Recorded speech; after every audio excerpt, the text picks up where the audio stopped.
My cousin slept with my wife and made me raise his child for 15 years. I was 18 when I met my ex Mary Soul. During that time, I was a gangbanger with the Latin Kings. Mary Soul was a church girl. My grandmother dragged me to Sunday Mass, and when I saw her, it was love at first sight. I asked my cousin, who was a friend of hers, if he could introduce us, but he refused. He didn't want me to mess with her. He didn't want me to ruin her. I wanted to be better for her. When I found out that she was going to church almost every day, I hung out by the steps, talking to her.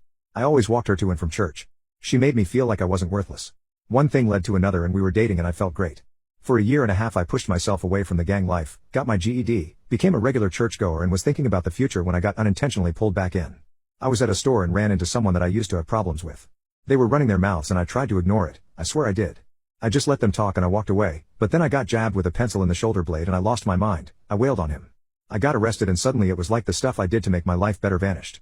Mary Soul was mad at me, my grandmother kept bringing up my past mistakes and my cousin was telling me that he knew that I wasn't going to change. My public defender saw me trying to better myself and by the grace of God, got me off after a month in lockup. Despite being angry with me, Mary Soul did visit me almost daily.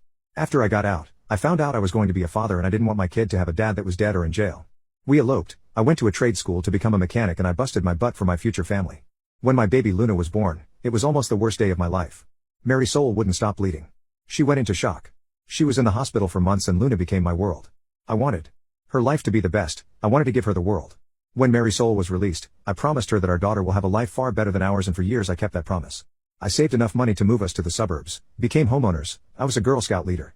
I made sure Luna went to private school, made sure she knew how to defend herself and always made sure I was the perfect husband. I didn't know my parents. Didn't have a positive male role model in my life, so I didn't know what a healthy relationship looked like. As the years went by I owned my own garage, my cousin became a pastor, my grandmother was still a pain in my butt, my relationship with my wife was stronger than ever, I made sure I kept my prison body, but my daughter Luna hated me. Since she turned 13 she just started hating me. She didn't want me to hug her.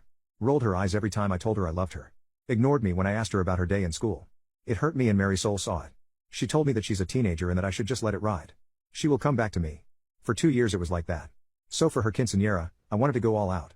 Got everything she wanted and she was still disrespectful and briefly the old me almost came out just to put her in her place, but instead, I went to my cousin, vented my frustration and doubts about being a good father and he told me to just let her be and he said a prayer for me. I wanted a slideshow for the father-daughter dance. I got a chunk of the pictures of us together, but I realized I didn't have any recent pictures of us. She didn't want to take any. The last time I had pictures of her and I smiling with me was on her 13th birthday and those were on my daughter's broken tablet. I took that tablet, went to a repair shop and I didn't care about the cost. I needed that tablet fixed. After a day and $300. The tech fixed it and I was happy. I knew her passcode, but I never bothered invading her privacy. I just wanted those pictures and when I opened that tablet and looked in the gallery, there they were. My little girl, smiling and happy to be with me. I felt great. Then the instant messages appeared. It was my daughter talking to my wife. It was a long banter that she didn't want me to dance with her and it did hurt, but like my wife said, she's being a teenager. Then she said something that destroyed me. She texted why she had to do the father-daughter dance with me since I'm not her father. I felt my heart stop. My wife responded that I raised her, I loved her, and that makes me her father. But Luna responded by saying that my cousin is her father and she can't wait for her to turn 18 so she could tell me the truth and she could live with her real dad. That she hated me, that she thanked God that I'm not her father. Mary Soul began cursing her out. Saying that it was a mistake for my cousin to tell her the truth 2 years ago and the more they talked, the angrier I got. My wife lied to me for 15 years. My cousin whom I confide my issues about Luna and my fears about being a bad father not only effed my wife, but had me raise his child. I wanted to hurt them. I went to a dark place so I wouldn't do anything stupid. I told Mary Soul that I needed to focus on work so I could pay the quince and instead I drove to Manhattan and saw my old public defender who wasn't a low-level attorney anymore. He had a nice expensive firm near Midtown East. I was surprised that he remembered me, but apparently, I was his first case as a public defender. We sat down and I told him everything. Gave him the tablet and when he turned it on, the messages just kept coming.